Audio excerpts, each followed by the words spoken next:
کیا یہ آپ کی آنکھیں اصلی ہیں یا نقلی؟ جیسے ہر ناول میں ہیرو کسی خفیہ مشن کی وجہ سے لینس لگاتے ہیں، کیا آپ نے بھی اپنے کسی مشن کی وجہ سے کہیں نیلے رنگ کے لینس تو نہیں لگائے ہوئے؟ اپنی آنکھوں میں مجھے یہ لگ رہا ہے آپ کوئی مافیا نہیں ہیں، آپ کوئی خفیہ ایجنٹ ہیں جو آر کا بھیس بدل کر یہاں مشن کے لیے آئے ہیں۔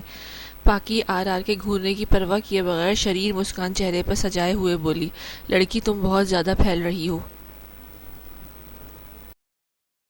گھورنے کی پرواہ کیے بغیر شریر مسکان چہرے پر سجاتے ہوئے بولی، لڑکی تم بہت زیادہ پھیل رہی ہو۔ آر نے دانت پیٹتے ہوئے اپنی گن اس کے ماتھے پر رکھتے ہوئے کہا، ہائے ہیرو جی، آپ کیا کر رہے ہیں؟ میں کہاں پھیل رہی ہوں؟ آپ بھی نا، میں تو بہت زیادہ پتلی ہوں، یہ دیکھیں بالکل۔ آپ ایک کام کریں، آپ میری رسیاں کھول کر دیکھ لیں کہ میں کیسی ہوں۔ پاکی نے شرارت سے اپنی آنکھوں کو چھوٹے کرتے ہوئے معصومیت سے کہا۔ اس طرح اپنی آنکھیں چھوٹی کرتے ہوئے وہ بالکل چینی گڑیا لگ رہی تھی، جیسے دیکھے ایک لمحے کے لیے ڈان ساکت رہ گیا، مگر اگلے پل وہ ہوش میں آ کر اس آفت کی پڑیا کو گھورنے لگا۔ شٹ اپ، آر نے سخت غصے سے کہا۔ وہ اس لڑکی کی باتوں سے سخت چڑھ رہا تھا۔ حیرت کی بات یہ تھی کہ وہ جو چھوٹی بات پر گن چلانے والا آج پتہ نہیں کیوں اس پٹاخہ رانی پر چلا نہیں رہا تھا، شاید اس کی معصوم شریر حرکتوں کی وجہ سے یا پھر راجپوت سے اپنی ڈیمانڈ پوری کرنے کی وجہ سے۔ پاکی بس بھی کرو یار، کیوں کر رہی ہو تم یہ ڈرامہ؟ سامنے کھڑا شخص تمہارا ناول ہیرو نہیں، ایک خطرناک کڈنیپر ہے، وہ ہمیں کچا چبا جائے گا۔ اللہ دیکھو کیسے گھور رہا ہے۔ اس کی بات پر سجل سخت ڈر کر آر کی جانب دیکھنے لگی، جو سخت غصے بھری نگاہوں سے ان دونوں کو ہی گھور رہا تھا۔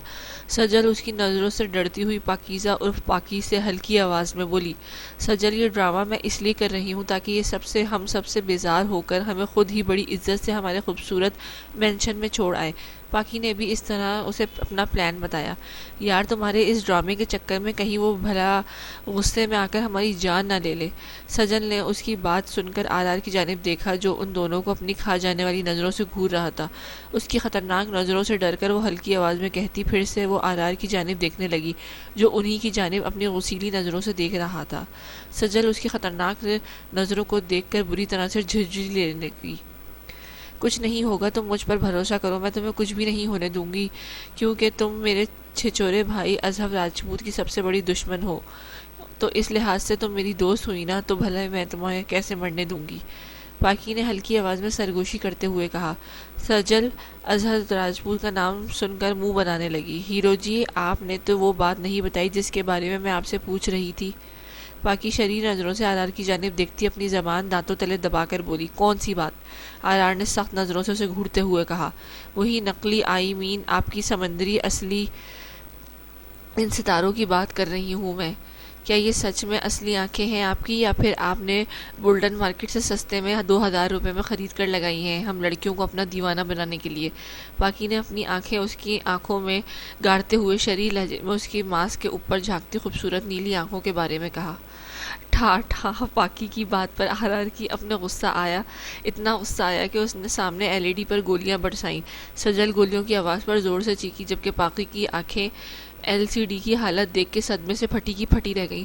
ہائے اللہ ہیرو جی، آپ نے کیا کر دیا؟ میں تو کب سے ان رسیوں میں جکڑی یہ پلان بنا رہی تھی کہ جب آپ کو مجھ سے پیار ہو جائے گا، جب آپ مجھے اس 2 روپے والی رسی سے آزاد کریں گے، کینگ سون کے سارے ڈرامے اور اپنے لے مین ہو کریں گے، تو تب میں ڈیمن والا ڈرامہ اس بڑے سے LCD میں دیکھوں گی۔ ہائے اب میں کیسے دیکھوں گی؟ لٹیرے جی، آپ نے یہ بالکل بھی اچھا نہیں کیا۔ ہاں، آپ مجھے اب ایک نیا LED لا کر دیں، ابھی کے ابھی، مجھے ان کا ڈرامہ دیکھنا ہے۔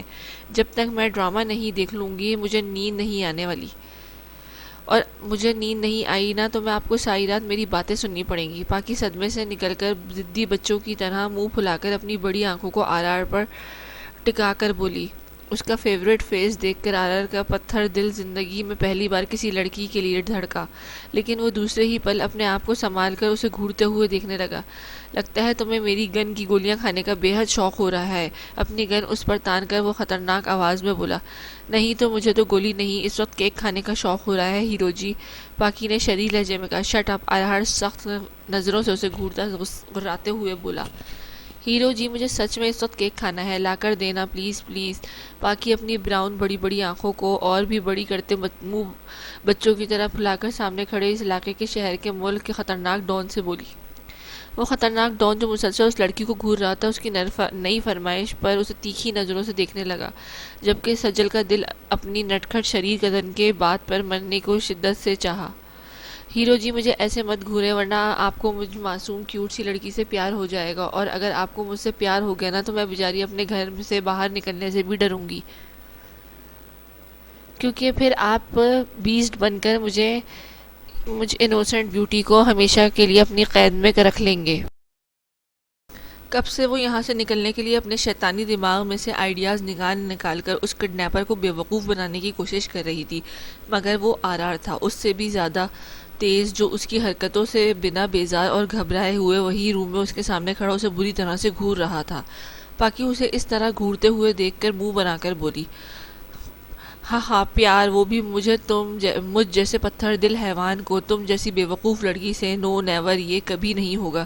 مجھ جیسے پتھر دل انسان کا دل کبھی بھی یہ نہیں پگھلے گا۔ یہ دن میں خواب دیکھنا بند کر دو تو تم دونوں بے وقوف لڑکی، ورنہ میں تمہیں وہ پیار کے بھوت ایک گولی سے مٹا کر رکھ دوں گا۔ آرآر نے پاکی کی بات پر عجیب طرح کا کہکا لگایا جو وہ اپنے دشمن کی روح کانپنے کے لیے ہمیشہ سے لگاتا تھا۔ پاکی اس کے کہکوں سے تو نہیں ڈری، ہاں اس کی بات پر وہ بچوں کی طرح رونے لگی۔ اسے اچانک سے بچوں کی طرح روتے ہوئے دیکھ کر آرآر بری طرح سے چونکا۔ کس طرح کی سیکیورٹی ہے اور کیسا انتظامیہ ہے یہاں سے دو لڑکیوں کو اٹھایا گیا ہے اور کسی کو کوئی پرواہ ہی نہیں ہے۔ اگر میری بہنوں کو کچھ ہوا نا تو میں اس کالج کو بند کروا دوں گا۔ زیرون راجپوت اس وقت ساحر راجپوت کے ساتھ کالج میں پرنسپل کے آفس میں تھے۔ پاکیزہ اور سجل کے بارے میں ابھی تک کچھ پتہ نہیں چلا تھا، انہیں کس نے کڈنیپ کیا ہے۔ زیرون راجپوت کالج کے انتظامیہ کی جانب سے خاموش دیکھ کر سخت غصے سے پاگل ہو رہا تھا۔ یہ ایک پرائیویٹ کالج تھا، یہاں سیاستدانوں سے لے کر بڑے بڑے بزنس مین کے بچے پڑھ رہے تھے، اسی وجہ سے اب تک کوئی اسٹیپ نہیں لے رہے تھے۔ اس بات کی وجہ سے زیرون راجپوت کو بے حد غصہ آ رہا تھا۔ اس نے ٹیبل پر زور سے ہاتھ مارتے ہوئے پرنسپل سے کہا تو پرنسپل اس کی دھمکی سے ڈر گیا۔ وہ اچھے سے جانتا تھا راجپوت خاندان یہاں کی ایلیٹ فیملی سے بھی زیادہ طاقتور ہے، اگر ان کی لڑکیوں کو کچھ ہوا تو وہ کالج کو سچ میں بند کروا دیں گے۔ نہیں سر، ایسا مت کریں، ہم اپنی پوری کوشش کر رہے ہیں، ہم یہ سب اپنی ریپوٹیشن بچانے کے لیے کر رہے ہیں۔ ہماری انتظامیہ مجبوری میں خاموشی سے ان دونوں لڑکیوں کے بارے میں پتہ کر رہے ہیں، مگر وہ کڈنیپر کوئی معمولی کڈنیپر نہیں ہے، اس نے کالج کی CCTV کیمرے اغوا سے پہلے خراب کر دیے تھے، اسی وجہ سے ہمیں اب تک کچھ نہیں پتہ چل رہا ہے۔ پرنسپل نے سخت گھبراتے ہوئے کہا، ہماری ریپوٹیشن کا کیا؟ ہاں اگر ہماری ریپوٹیشن خراب ہوئی نا تو میں وعدہ کرتا ہوں میں تمہارا یہ کالج ہے نا، میں اسے راکھ میں بدل دوں گا۔ زیرون راجپوت نے اسے اپنی سرخ آنکھوں سے پرنسپل پر گاڑتے ہوئے کہا تو پرنسپل اس کی بات اور اس کی آنکھوں کی لالی دیکھ کر سخت ڈر گیا۔ سر آپ اس کی فکر مت کریں، آپ کی ریپوٹیشن پر ایک داغ بھی نہیں لگے گا، میں نے اس بارے میں بہت سوچا ہے، ہم نے اپنی دونوں اسٹوڈنٹس کے سارے کلاس میٹس کو ایک ٹرپ پر بھیجا ہے تاکہ کسی کو اس معاملے کی بھنک بھی نہ پڑے۔ پرنسپل نے زیرون راجپوت کی نظروں سے سخت گھبراتے ہوئے کہا، ٹھیک ہے میں ایک موقع دیتا ہوں، اگر میری بہنیں صحیح سلامت آئیں تو میں تم لوگوں کو بخش دوں گا، اگر نہیں انہیں کچھ ہوا تو میں اس کالج کے ساتھ تمہارے بھی راکھ کر دوں گا، چلو ساحر۔ زیرون راجپوت نے اپنی جگہ سے اٹھا اور انگلی پرنسپل کی جانب اٹھا کے اسے وارن دیتے ہوئے آخر میں ساحر راجپوت سے کہا، تیزی سے آفس سے باہر نکلا۔ ساحر راجپوت بھی اس کی پیروی کرتے ہوئے تیزی سے اس کے پیچھے بڑھا، جبکہ پرنسپل اس گھمنڈی انسان کے وہاں سے جاتے یہ ایک سکون محسوس کرنے لگا۔ زیرون یہ تو مجھے اندازہ ہو گیا ہے کہ کڈنیپر پیسوں کے لیے نہیں کر رہا، اس کی دشمنی کسی اور وجہ سے ہے، لیکن سمجھ نہیں آ رہا اس کی دشمنی کی وجہ کیا ہے، اور وہ دشمن ہے کس کا؟ ہماری فیملی سے اظہر تو ابھی بچہ ہے، شامیر ویر وہ تو ٹھنڈے مزاج کے ہیں، انہیں ان لڑائی جھگڑوں سے سخت خوف آتا ہے، بچے ہیں ہم دونوں تو یہ کنفرم ہم دونوں میں سے کسی کا دشمن ہے، ضرور سے ہم دونوں پر غصہ ہے، اسی لیے اس نے یہ حرکت کی ہے، لیکن یہ جو کوئی بھی ہے میں اسے زندہ نہیں چھوڑوں گا۔ اس نے میری مطلب ہماری شرارتی چڑیا اور سجل کو اغوا کر کے اچھا نہیں کیا ہے۔ راجپوت کی آنکھوں میں سجل کا معصوم چہرہ آیا تو اس نے غصے سے اپنی مٹھیاں بھیجتے ہوئے کہا، لیکن آخر میں اسے ہوش آیا وہ یہ کیا کہہ رہا ہے تو جلدی سے زیرون راجپوت کی جانب دیکھتے ہوئے کھسیانی ہنسی ہنستے ہوئے بولا۔ زیرون راجپوت اس کی بڑبڑاہٹ پر اسے ترچھی نگاہوں سے دیکھنے لگا۔ پرنسپل کے آفس میں بیٹھے بیٹھے مجھے بھی کسی کا خیال آیا ہے ساحر راجپوت، اور اگر یہ حرکت اس نے کیا ہے نا تو اس بار وہ میرے اندر کے حیوان سے بالکل بھی نہیں بچے گا۔ زین راجپوت نے سخت نفرت سے سرخ ہوتی آنکھوں کے سامنے سڑک پر گاڑتے ہوئے سخت غصے سے اپنی مٹھیوں کو بھیجتے ہوئے کہا، سلطان عالم شاہ، اپنے بل سے باہر نکلو ابھی کے ابھی، ورنہ مجھے 1 منٹ نہیں لگے گا تمہارے پورے خاندان کو برباد کرنے میں۔ زین راجپوت کا پہلا شک سلطان پر ہوا تو وہ شدید غصے سے سلطان کے آفس پہنچا اور زور زور سے چلاتے ہوئے اسے آوازیں دینے لگا، کون ہو تم اور یہ کیا بدتمیزی ہے؟ یہ آفس ہے، تمہارا گھر نہیں ہے، تم چیخ رہے ہو۔ فرجاد اس کی آواز سن کر اپنے کیبن سے باہر نکلا اور اسے قریب آ کر اسے سینے پر ہاتھ باندھ کر پیچھے کرتے ہوئے بولا، سلطان عالم شاہ کا باپ۔ زین راجپوت نے فرجاد کے ہاتھوں کو پکڑ کر غصے سے پیچھے لے جاتے ہوئے کہا۔ فرجاد اس کی حرکت پر بری طرح سے کرراہ کر رہ گیا۔ حیرت، میرا باپ مجھ سے اتنا چھوٹا؟ سلطان عالم شاہ زین راجپوت کی چیخو پکار پر اپنے آفس روم سے باہر نکل رہے تھے کہ اس کے منہ سے سن کر وہ مسکرائے اور ایک قدم ایک 25 سالہ نوجوان کی جانب بڑھا کر اپنی بھاری اور گمبھیر روبدار آواز میں بولے، کیوں کیا تم نے ایسا؟ ہاں بولو۔ کا بھی خیال نہیں کیا تم نے جو تمہارے نام کے ساتھ لگا ہوا ہے، مسٹر سلطان عالم شاہ؟ انہیں روم سے باہر نکلتے ہوئے دیکھ کر زین راجپوت سخت غصے سے آگے بڑھا اور سخت نفرت بھری نگاہوں سے انہیں دیکھتے ہوئے ان کا کالر پکڑ کر غراتے ہوئے بولا۔ زین راجپوت کی ہاتھ اپنے کالر پر دیکھ کر سلطان عالم شاہ کا غصہ سوا نیزے پر جا پہنچا۔ وہ اس کے ہاتھ اپنے کالر پر سے ہٹا کر بری طرح سے جھٹکتے اسے غصے سے گھوننے لگے۔ اس بار تو ہاتھ لگا لیا ہے، اگلی بار یہ مت کرنا، ورنہ یہ ہاتھ آئندہ کسی اور کے کالر تھامنے کے بھی قابل نہیں رہیں گے۔ سخت نظریں زین راجپوت کی مضبوط سرخ و سفید ہاتھ پر گاڑتے ہوئے انہوں نے غصے سے کہا، اور میں نے ایسا کیا کیا ہے جو میں نے اپنے نام کے آگے لگے شاہ کا بھی خیال نہیں کیا؟ اس کے سلطان عالم شاہ کے لہجے میں تعجب تھا۔ شٹ اپ، اپنی یہ بکواس بند کرو۔ ایک سید زادے ہو کر تم نے میرے خاندان کی ایک نہیں 2 لڑکیوں کو اٹھایا ہے۔ شیم آن یو مسٹر سلطان عالم شاہ، تمہیں شرم آنی چاہیے، ایک سید ہو گئے کسی کے گھر کی عزت کے ساتھ کھیلتے ہوئے۔ زین راجپوت نے نفرت سے انہیں دیکھتے ہوئے آگے بڑھ کر انہیں کالر سے پکڑتے ہوئے کہا، مجھے کون شرم کا چیپٹر پڑھا رہا ہے؟ یہ جس نے خود ایک سید زادی کو اپنے فلیٹ میں دھوکے سے اپنے اندر کی لگی آگ کو بجھانے کے لیے اپنے ساتھیوں کے ساتھ مل کر اپنے فلیٹ تک لا کر اسے ساتھ وہ سب کرنا چاہا جو اسلام میں زنا کہتے ہیں۔ یہ زنا کار مجھے شرم کا مضمون پڑھا رہا ہے، مائی فٹ۔ سلطان عالم شاہ نے غضبناک نظروں سے زین راجپوت کو اپنی نفرت سے سرخ رنگ آنکھوں سے دیکھتے ہوئے کہا، تم اپنی ان باتوں سے مجھ سے بچ نہیں سکتے۔ سلطان عالم شاہ، بتاؤ کہاں ہے میری بہن اور کزن؟ بتاؤ ورنہ میں تمہاری جان لے لوں گا۔ زین راجپوت نے سرخ نگاہوں سے انہیں گھورتے ہوئے پوچھا، مجھے کیا پتا کہاں ہے؟ میں نے انہیں کڈنیپ نہیں کیا ہے، میں تمہاری طرح بے غیرت نہیں ہوں جو کسی کی بہن بیٹی کو اپنے فلیٹ پر دھوکے سے لا کر ان کے ساتھ غلط کر کے ان کی عزت کو پامال کر کے انہیں رسوا کر کے مرنے کے لیے چھوڑ دوں۔ میں اتنا بھی گرا ہوا نہیں ہوں، مجھے میرے والدین نے اچھی تربیت دی ہے، انہوں نے مجھے عورت کی عزت کرنا اچھے سے سکھایا ہے۔ تم لوگوں کے بڑوں کی طرح نہیں جو چپ چاپ اپنے بچوں کو غلطیوں پر پردہ ڈالتے ہیں، بلکہ تمہارے بڑے تم لوگوں کو خود لڑکیاں چن کر زنا کیسے کرنے کا درس دیتے ہیں۔ انہوں نے تیکھی نظروں سے دیکھتے ہوئے کہا، یو باسٹرڈ، تمہاری اتنی جرت میرے بڑوں کے بارے میں اتنے غلیظ ترین الفاظ نکالنے کی؟ ول کل یو، میں تمہیں زندہ نہیں چھوڑوں گا۔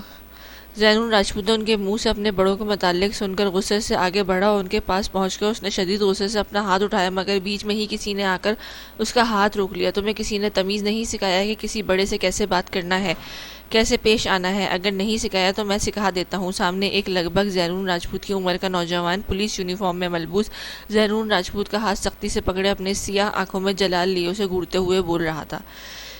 وہ راقم رحیم شاہ تھا، سلطان عالم شاہ کے چچا کا بیٹا۔ ان کے خاندان میں اس کا غصہ بہت زیادہ خراب تھا۔ سلطان اسے یہاں دیکھ کر حیران رہ گئے۔ ہاؤ ڈیئر یو، تمہاری ہمت کیسے ہوئی میرا ہاتھ روکنے کی؟ ہاں، زین راجپوت نے سامنے کھڑے خوبرو تیکھے نقوش والے نوجوان کی جانب دیکھتے ہوئے سخت غصے سے کہا، جیسے تمہاری میرے ادا سائیں پر ہاتھ اٹھاتے ہوئے تھی۔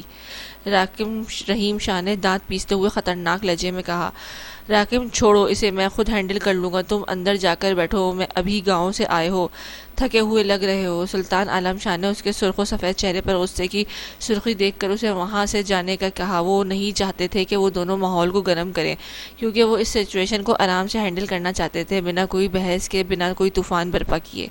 ادا سائیں، اس کے تیور سے لگ رہا ہے کہ یہ آپ کا قتل کرنے کے ارادے سے یہاں آیا ہے، تو میں بھلا کیسے اپنے ادا سائیں کو اکیلا چھوڑ کر یہاں سے جاؤں؟ زین راجپوت کی نظروں میں سلطان عالم شاہ کے لیے نفرت دیکھ کر راقم رحیم شاہ نے سلطان عالم شاہ سے کہا، تم دونوں یہ تماشا بند کرو اور مجھے بتاؤ میری بہنوں کو تم نے کہاں چھپایا ہے؟ سلطان زین راجپوت سخت گیر لہجے میں بولا، میں سچ کہہ رہا ہوں، میں نے تمہاری بہنوں کو اغوا نہیں کیا ہے، میری بھی بہن ہے، اگر میں کسی اور کی بہن کے ساتھ یہ گھٹیا حرکت کروں گا، بدلے میں کوئی اور میری بہن کے ساتھ یہ گھٹیا حرکت کرے گا۔ جیسے تم نے میری بہن کے ساتھ یہ حرکت کیا تھا، اب تم ڈر کیوں رہے ہو، گھبرا کیوں رہے ہو؟ اب بھگتو اس سچویشن کو تم زیرون راجپوت، سلطان عالم شاہ نے طنزیہ لہجے میں اسے دیکھتے ہوئے کہا۔ تو زیرون راجپوت نے انہیں گھورنے لگا اور اس سے پہلے کہ وہ ان پر سے ہاتھ اٹھاتا، فون کی بیل نے اسے روکا تو وہ اپنا فون نکال کر دوسری طرف موجود اصحاب راجپوت کی بات سننے لگا، جس کی بات سن کر وہ شدید غصے سے اپنی مٹھیاں کھس کر سلطان عالم شاہ کی جانب دیکھے بغیر تیزی سے سلطان کے اس لگژری آفس سے باہر نکلا۔ کیا پتہ چلا ہے تمہیں ساحر، پاکیزہ اور سجل کے بارے میں؟ انہیں کس خبیث نے کڈنیپ کیا ہے؟ جلدی بتاؤ، میں اسے زندہ نہیں چھوڑوں گا۔ پولیس اسٹیشن میں وہ انٹر کرتے ہی سیدھا ساحر راجپوت کے آفس میں داخل ہوا اور اس کے سامنے کرسی پر بیٹھتے ہوئے پوچھنے لگا، بگ برادر۔ ساحر راجپوت سخت ڈر رہا تھا اپنی بات اس ظالم انسان سے کہنے سے۔ اس نے اٹک اٹک کر صرف اس کا نام لیا تھا۔ ساحر راجپوت سخت ڈر رہا تھا اپنی بات اس ظالم انسان سے کہنے سے۔ اس نے اٹک اٹک کر صرف اس کا نام لیا، ساحر علی راجپوت۔ اگر میری بہنوں کو کچھ ہوا نا، میں تمہیں اور تمہارے اس دشمن کو زندہ نہیں چھوڑوں گا۔ اسے ڈرتے ہوئے دیکھ کر زیرون نے اپنی آنکھیں ترچھی کر کے اسے دیکھا، جس کی پیشانی پریشانی سے نم ہو رہی تھی۔ وہ سمجھ گیا تھا کہ پاکیزہ اور سجل کے اغوا کے پیچھے اس کی وردی اور اسے کسی مجرم کے کسی ساتھی کا ہاتھ ہے۔ وہ شدید غصے سے کرسی سے اٹھا اور اس کے پاس آ کر اسے گریبان سے پکڑتے ہوئے کرسی سے اٹھا کر ڈھانٹتے ہوئے بولا، بگ برادر وہ بہت بڑا ڈان ہے، اس کی لوکیشن کسی کو کوئی بھی پتہ نہیں چل سکتا، کیونکہ وہ کہاں ہے اس کے آدمیوں تک کو پتہ نہیں۔ جب تک میں اس کی بات نہیں مانوں گا وہ پاکی اور سجل کو نہیں چھوڑے گا۔ وہ جو چاہتا ہے بگ برادر وہ میں نے اگر کر دیا تو مجھے جاب سے نکال دیں گے۔ اتنی مشکلوں کے بعد اس کا ایک آدمی ہمارے ہاتھ لگا ہے، اس طرح اگر میں نے اسے چھوڑ دیا تو حکومت میری جان لے لے گی، ساحر راجپوت نے سپاٹ لہجے میں کہا۔ تو زیرون راجپوت نے اسے کندھے پر دباؤ بڑھاتے ہوئے اپنی سرخ جنونی آنکھوں سے گھورتے ہوئے دیکھا۔ حکومت سے پہلے میں تمہاری جان لے لوں گا ساحر علی راجپوت، اگر تم نے اس کڈنیپر کی ڈیمانڈ پوری نہیں کی نا تو۔ اپنی چھوٹی نٹکھٹ شریف بہن اور اپنے چھوٹے چاچا شاکر راجپوت کی بیٹی سجل شاکر راجپوت کا معصوم چہرہ نظروں کے سامنے آتے ہی زیرون راجپوت نے آنکھوں میں آگ کے گولے لیے ساحر راجپوت کی جانب دیکھتے ہوئے اچانک سے اس کی گردن کو پکڑ کر دباتے ہوئے سخت غصے سے بولا، یہ آپ کیا کہہ رہے ہیں بگ برادر؟ میں کیوں پورا نہیں کروں گا اس کڈنیپر کی ڈیمانڈ کو؟ وہ بھی تو میری کزنیں ہیں، میں اس کڈنیپر کی ڈیمانڈ پوری کروں گا، اس کے لیے میری جاب بھاڑ میں جائے، مجھے کوئی فرق نہیں پڑے گا۔ ساحر راجپوت اس کی بات پر اسے دیکھتے ہوئے بولا۔ اس وقت وہ بھی اپنی نٹکھٹ کزن اور سجل راجپوت شاکر راجپوت کے لیے سخت پریشان تھا۔ تو جلدی سے ان لوگوں کو لے کر اس کڈنیپر کے پاس جاؤ اور میری بہنوں کو صحیح سلامت لے کر آؤ۔ اگر کوئی گڑبڑ ہوئی، پاکی یا سجل کو کچھ ہوا تو میں وہیں پر تمہارے اور اس کڈنیپر کی قبر بناؤں گا جہاں تم اس کڈنیپر کے کہنے پر ان قیدیوں کو لے کر جا رہے ہو، سمجھے؟ زیرون راجپوت نے اس کے کندھے کو چھوڑتے ہوئے اسے دور کرتے سخت لہجے میں کہا اور واپس جا کر کرسی پر بیٹھا اور سامنے رکھی گلاس اٹھا کر گھٹا گھٹ پانی پینے لگا۔ رات کے 1:45 ہو رہے تھے اور اس وقت راجپوت مینشن میں مکمل اندھیرا تھا۔ لان میں کتوں کی 3-4 فوجوں کو کھلا چھوڑا گیا تھا، سیکیورٹی کے لیے 2-4 سیکیورٹی بھی پہرا دے رہے تھے۔ مینشن کے بڑے سے دیوار کو پھلانگ کر ایک شخص اندر داخل ہوا اور دبے پاؤں چل کر اندر کی جانب بڑھنے لگا، جبکہ 2 لوگ دیوار پر چڑھے اس شخص کو اپنے لبوں پر ایک شرارتی مسکراہٹ سجا کر دیکھ رہے تھے۔ تبھی اندر مینشن کے گیٹ کے قریب جا رہے شخص کی زوردار چیخ سن کر وہ دونوں جو دیوار پر بیٹھے تھے زور سے کہکا لگاتے ہوئے نیچے کودے۔ دس از ناٹ فیئر سالار علی راجپوت، شاہویر علی راجپوت، تم لوگوں نے یہ ٹھیک نہیں کیا۔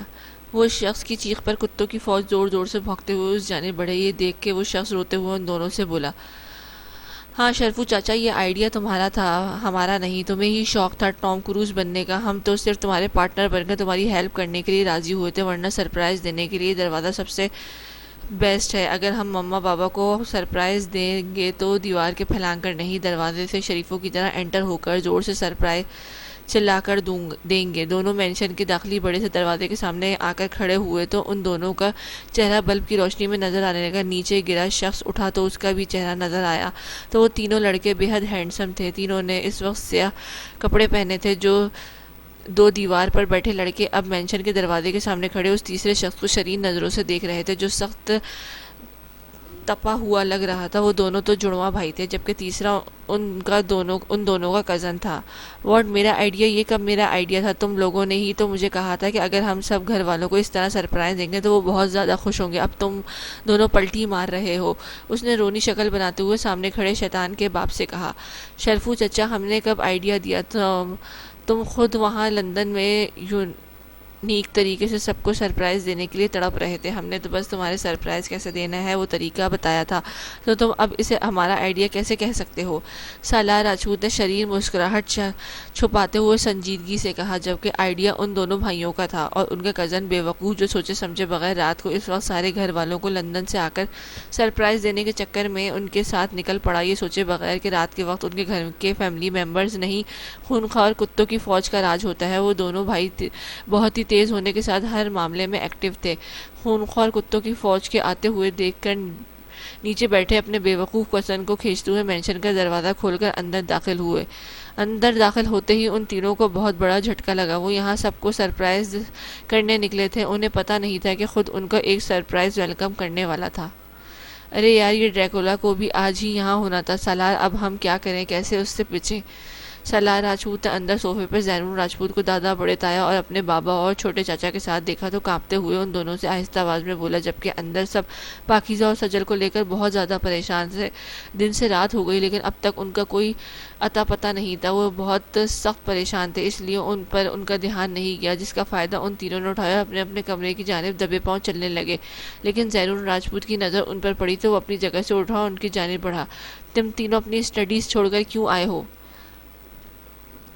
زینون راجپوت نے تیورے چڑھاتے ہوئے سخت لہجے میں ان سے پوچھا. وہ تینوں جو خاموشی سے اپنے اپنے روم کی جانب بڑھ رہے تھے, زینون راجپوت کی روبدار آواز پر سٹ پٹا کر پیچھے مڑے تو اسے سخت تاثرات چہرے پر سجائے سامنے کھڑے دیکھ کر وہ تینوں ڈر گئے.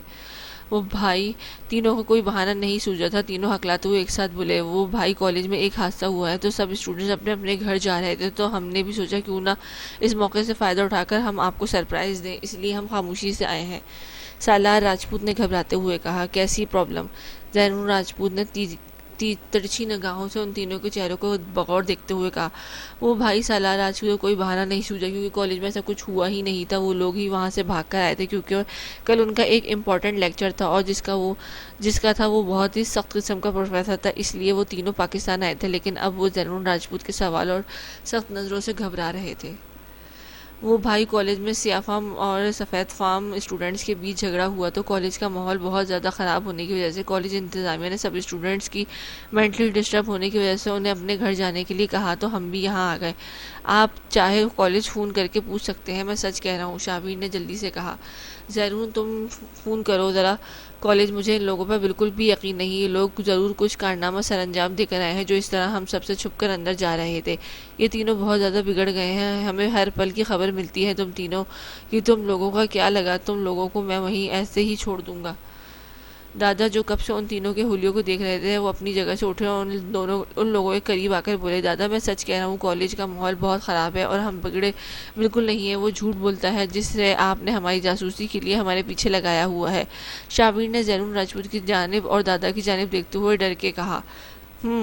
اچھا ہو تم لوگ بگڑے نہیں ہو, پھر یہ تم لوگوں کے حلیے کیسے ہیں؟ سالار, یہ تمہارے کانوں میں لڑکیوں کی طرح بالیاں کیوں ہیں؟ اور یہ شابیر, تمہارے گول بال گوری لڑکیوں کی طرح سنہرے رنگ میں کیوں ہیں؟ تم یاسر, تمہارا پینٹ یہ کیوں پھٹا ہو کیوں ہے؟ دادا نے ایک ہاتھ سے سالار راجپوت کے کان کو زور سے کھینچتے ہوئے جہاں سیاہ رنگ کی بالیاں اور پھر شابیر کے بالوں کو دوسرے ہاتھ سے پکڑتے ہوئے سامنے کھڑے اپنے نواسے کی پھٹی جینس کی جانب اشارہ کرتے ہوئے بولے, دادا جانی یہ تو فیشن ہے.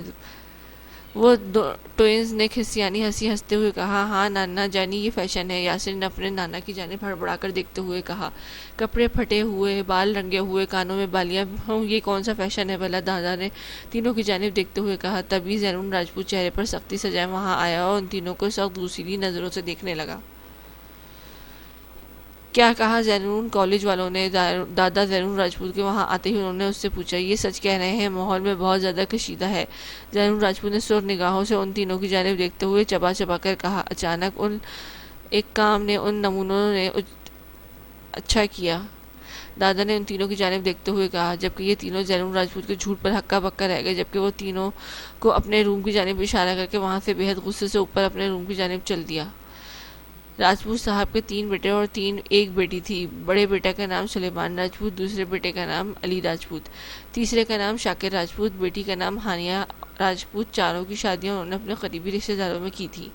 ان کے بڑے بیٹے کی بیوی شمائلہ، ان کے 2 بچے تھے، ایک بیٹا زیرون راجپوت جو گھر میں سب بچوں سے بڑا اور مزاج میں کافی زیادہ سخت، جبکہ بیٹی پاکیزہ راجپوت جو گھر میں سب سے چھوٹی اور کافی شرارتی۔ دوسرے بیٹی کی بیوی کا نام ہاجرہ۔ ان کے 4 بیٹے، سب سے بڑا شاہمیر راجپوت جو زیرون راجپوت سے 1 سال چھوٹا تھا، کافی سنجیدہ طبیعت کے مالک، دوسرا ساحر راجپوت جو گھر کے باقی لوگوں سے مختلف ہنسمکھ، جبکہ ان دونوں کے جڑواں بھائی سالار راجپوت، شاویر راجپوت پاکیزہ کے کرائم پارٹنر اور سب مردوں سے بے حد مختلف، زیادہ شرارتی، شاکر راجپوت، ان کی بیوی شرمین راجپوت، ان کی صرف ایک بیٹی سجل شاکر راجپوت جو پاکیزہ کے برعکس سخت شرمیلی اور معصوم تھی۔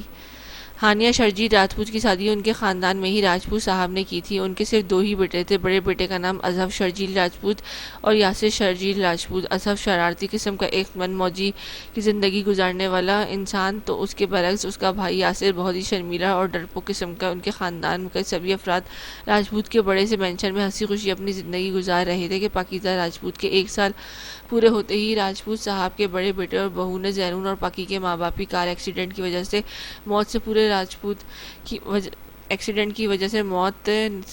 راجپوت مینشن کو ہلا کر رکھ دیا تھا، مگر وقت گزرنے کے ساتھ ساتھ ان کا یہ غم کم تو ہوا، ہاں ان سب کو صبر کرنا ضرور آ گیا تھا، لیکن زیرون راجپوت اس بھیانک حادثے کی وجہ سے ٹوٹ کر ایک سخت پتھریلا پتھر بن گیا۔ پہلے وہ ہنستا تھا، مگر اب اپنے والدین کے مرنے کے بعد تو وہ جیسے ہنسنا ہی بھول گیا تھا۔ اس کے دل میں صرف غصہ اور غم کے علاوہ کچھ بھی نہیں تھا۔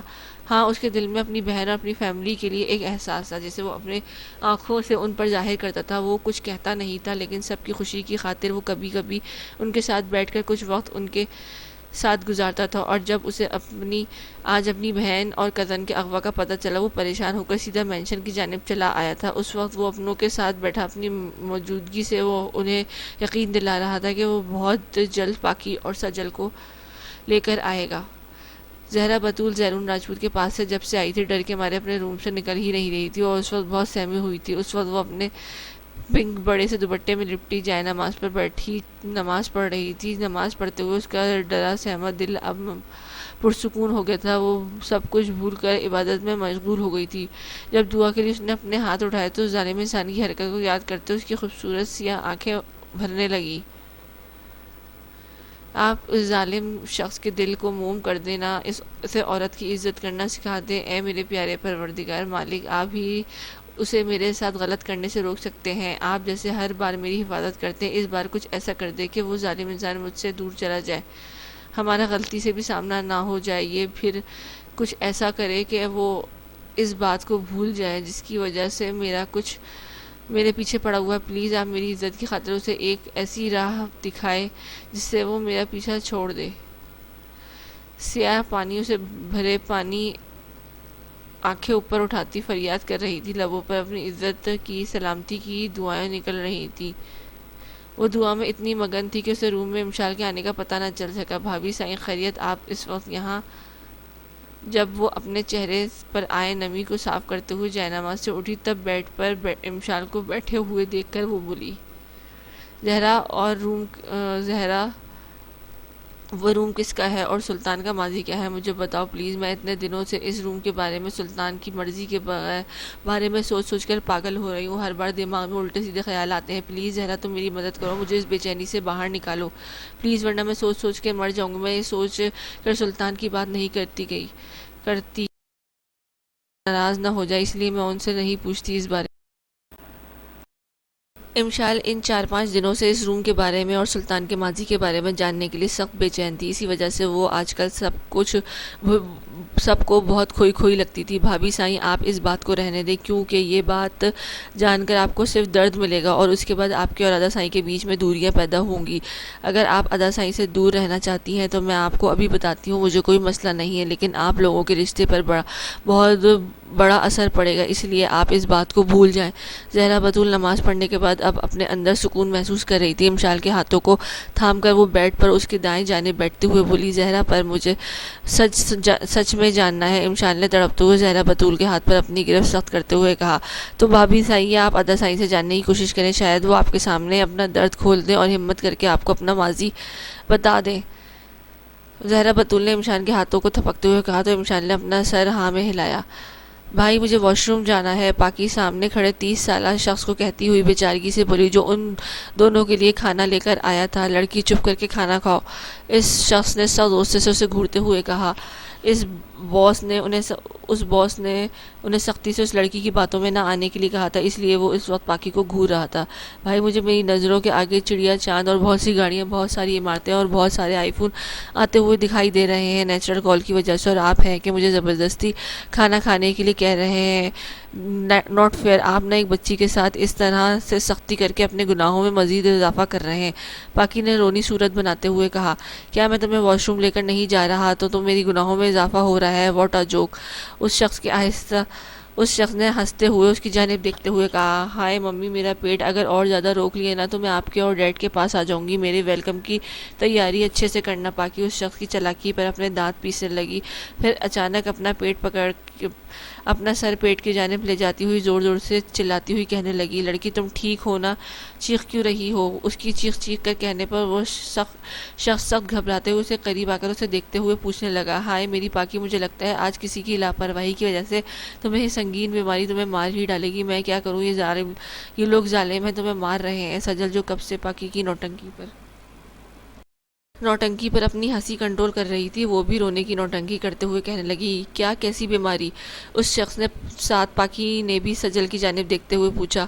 ہائے اللہ، آپ نے کیوں میری ایک کڈنی کو فیل کر دیا؟ کیوں؟ دیکھیں نا، آج آپ کے کچھ بندوں کی وجہ سے میں تکلیف میں ہوں۔ اگر میں مر گئی نا تو آپ انہیں بالکل بھی معاف مت کرنا، انہیں گرم تیل میں ڈال کر اچھے سے فرائی کرنا، انہیں ٹھنڈے پانی مار کر برف بنا دینا، انہیں مشین کے آگے ڈال کر ان کا کیما کا چومر بنا دینا۔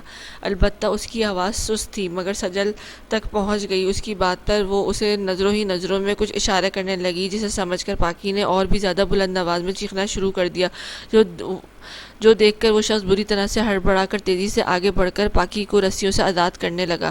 نہیں، یہ بد دعا مت دینا، میری ابھی شادی بھی نہیں ہوئی ہے، اس شخص نے پاکی کی بد دعا پر روتے ہوئے کہا۔ تو پھر کھولو مجھے اور واش روم جانے دو۔ پاکی نے چہرے پر نقلی درد کے تاثرات پیدا کرتے ہوئے کہا، اوکے میں تمہیں واش روم لے کر جاتا ہوں۔ اس شخص نے اپنے آنسو صاف کرتے ہوئے پاکی کے اوپر سے رسی کو ہٹاتے ہوئے کہا، انکل آپ میری پیاری سی کزن کو دیکھیں، میں خود ڈھونڈوں گی واش روم۔ پاکی اس کی رسیاں دور کرنے سے ایک شاطرانہ مسکراہٹ سجا کے اسے دیکھتے ہوئی نم آواز میں کہنے لگی، تم کیسے نہیں، تمہیں میں اکیلے نہیں بھیج سکتا ورنہ باس مجھے جان سے مار دے گا۔ پاکی کی بات پر اس شخص نے ایک خطرناک درندے صرف انسان کی درندگی کا سوچ کر بری طرح سے جھرجھری لیتے ہوئے کہا، کیونکہ ان دونوں لڑکیوں کی ذمہ داری اس خطرناک ترین انسان نے اسے سونپا تھا۔ اگر ان دونوں میں سے ایک بھی مس ہو گئی تو وہ اسے زندہ نہیں چھوڑے گا بلکہ اسے بدتر سزا دے کر ہی پھر اسے موت دے گا۔ ارے انکل آپ میرا یقین کریں، میں بہت ہی معصوم ہوں، میں گیم پلاننگ کرنا بالکل بھی نہیں جانتی ہوں، آپ بے فکر ہوئے مجھے جانے دیں، میں جلدی واپس آ جاؤں گی۔ پاکی نے معصومیت سے کہا تو اس شخص نے ہاں میں سر ہلاتے ہوئے جانے کا اشارہ کیا تو وہ تیزی سے دروازے کی جانب بڑھی اور دروازہ کھلنے سے پہلے اس شخص سے نظریں بچا کر سجل کو دیکھتے ہوئے ایک آنکھ کو ونک کرتی باہر نکل گئی۔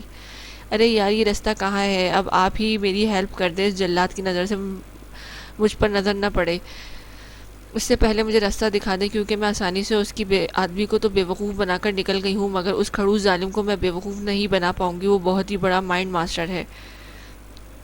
پاکی اس بڑے سے ولا میں خفیہ راستہ ڈھونڈ رہی تھی، جو ولا بڑا ہونے کی وجہ سے اسے نہیں مل رہا تھا۔ وہ جب ایک روم کے پاس سے گزر رہی تو اس نے جب اس روم کے دروازے کو ادھ کھلا ہوا دیکھا تو آگے بڑھی اور اندر جھانکنے لگی، لیکن اندر کے منظر پر وہ ساکت و صامت رہ گئی، کیونکہ کمرے میں ایک خوبصورت نوجوان سیاہ کپڑوں میں ٹیبل پر رکھے بہت سارے ہتھیاروں کو دیکھتے ہوئے فون پر کسی سے بات کر رہا تھا۔ پاکیزہ تو اس نوجوان کے جاہو جلال پر فدا اسے گھور رہی تھی، تبھی اپنی مدہوشی میں اندر بڑھی اور کارپیٹ پر پیر پھنسنے کی وجہ سے وہ لڑکھڑا کر اس کے قدموں میں گری۔ میں نے سب خفیہ جگہوں کا آرڈر دیا ہے سر، لیکن اب تک مجھے اس آر کے بارے میں پتہ نہیں چلا ہے، اس وقت کہاں ہے یا کسی کو پتہ نہیں ہے۔ ہاں ان لوگوں کو بالکل بھی شک نہیں ہوا ہے مجھ پر۔ وہ جو اپنے سینئر سے بات کر رہا اپنے قدموں کے پاس اسے گرتے دیکھ کر ترچھی نگاہوں سے اسے دیکھنے لگا، جو اب گھٹنوں کے بل پر بیٹھی اسے مبہوت ہو کر دیکھ رہی تھی۔ تم یہاں کیا کر رہی ہو؟ وہ چونکی تب جب اس نے اس کے کندھے سے بری طرح سے ہلا کر ہوش میں لا کر غصے سے پوچھا، ہائے اللہ ہیرو جی، آپ سچ مچ میں ایک ایجنٹ ہوئے؟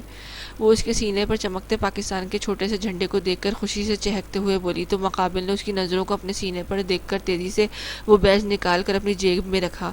بتاؤ لڑکی تم یہاں کیسے آئی ہو؟ مقابل نے بری طرح سے اسے جھنجھوڑتے ہوئے غصے سے پوچھا، کیونکہ وہ آج اپنا فائنل فیصلہ کر چکا تھا ان دونوں لڑکیوں کو باہر نکالنے کے بعد اس ایریا کو اڑانے کا، لیکن اس پٹاخہ رانی کی اس حرکت پر وہ غصے سے آگ بگولا ہو گیا۔ اس کا دل چاہا کہ سامنے بیٹھی چھوٹی سی چھوئی موئی لڑکی کے سینے پر اپنے ریوالور کی سبھی گولیاں مار دے، کیونکہ اس لڑکی نے اس کے اس پلان پر پانی پھیر دیا تھا۔ اس وجہ سے وہ غصے سے تلملا رہا تھا۔ میں وہ ہیروجی، آپ اپنے ان نازک پیروں سے، باقی اس کے چہرے پر پھیلے غصیلے تاثرات پر توجہ دیے بغیر شرارتی لہجے میں بولی۔ اسے سنجیدہ نہ دیکھ کر مقابل نے غصے سے اسے کندھے سے پکڑ کر بری طرح سے جھنجھوڑا۔ شٹ اپ، تم نے خود کو رسیوں سے کیسے آزاد کر لیا؟ شدید غصے سے اپنے سخت گرفت اس کے نازک کندھوں پر گاڑتے ہوئے اس نے سخت گررا کر کہا، اس سے پوچھنے لگا۔ وہ اس کی سختی پر ڈرنے کے بجائے اسے اپنی شرارت بھری نظروں سے دیکھ رہی تھی۔ سمپل، میں نے آپ اصلی آر کے بندے کو بیوقوف بنا کر خود کو ان رسیوں سے آزاد کرایا، یہاں راستہ ڈھونڈ نہیں پائی۔ یہ بھلے ایجنٹ ہے، لیکن اب اپنی اصلیت جاننے کے بعد تمہارا دوست نہیں دشمن بن گیا ہے۔ تم نے اس سے اپنے پلان کا ذکر بالکل بھی نہیں کرنا ہے۔ اس کا خوبرو چہرہ اس وقت سیاہ ماسک کے پیچھے نہیں تھا، بلکہ اس وقت اس کا چہرہ اس کے سامنے تھا۔ وہ اس کے غصے سے گھنی مونچھیں تلے دبے ہونٹوں کو دیکھ کر اپنے شریر دل کو سنبھالتے ہوئے شروع سے زور سے بولی، لیکن آخر میں جب اسے احساس ہوا کہ اب اس نے اس کا چہرہ دیکھ لیا تو شاید وہ اسے مار دے، اس لیے وہ آہستہ آواز میں بولنے لگی، تم کیا کہہ رہی ہو؟ زور سے بولو، مجھے کچھ سنائی نہیں دے رہا۔ اسے پہلے تو زور سے، پھر آخر میں ہلکی آواز میں بولتے ہوئے دیکھ کر مقابل نے اپنے دانت پیستے ہوئے غصے سے کہا، وہ ہیروجی، میں کہہ رہی تھی میں آپ کی سچائی جان گئی ہوں، تو کیا اس بار آپ مجھے مار دیں گے؟ پاکی نے اب کے اچانک سے اپنے چہرے پر سنجیدگی سجاتے ہوئے اس سے پوچھا۔ ہاں، کیونکہ میرے پاس اب یہی آپشن ہے۔ اگر میں نے تمہیں اپنی نہیں مانا تو تم ضرور لالچ میں آ کر خود کو اور اپنی کزن کو بچانے کے لیے میری سچائی ان لوگوں کے آگے کھول دو گی، جو فی الحال میں نہیں چاہتا، کیونکہ اب تک میرا مشن کمپلیٹ نہیں ہو جاتا۔ مجھے ان کا باس بن کر انہیں بیوقوف بنانا پڑے گا، اس کے لیے مجھے پہلے تمہارا کام تمام کرنا پڑے گا۔ اب اسے سنجیدہ ہوتے دیکھ کر مقابل کے لب خوبصورتی سے مسکرا دیے۔ وہ سامنے ٹیبل پر رکھا ایک نوکیلا چاقو اٹھا کر اس کی طرف بڑھتے ہوئے خطرناک لہجے میں کہنے لگا، تو پاکی اس کے ہاتھوں میں چاقو دیکھ کر پیچھے ہٹنے لگی۔ کیا وہ شخص سچ میں کوئی ایجنٹ ہے یا پھر وہ پاکی سے جھوٹ بول رہا ہے؟ اور کیا سلطان اپنے ماضی مشال کے سامنے کھول دے گا یا پھر نہیں؟ تو دیکھیے اگلی قسط۔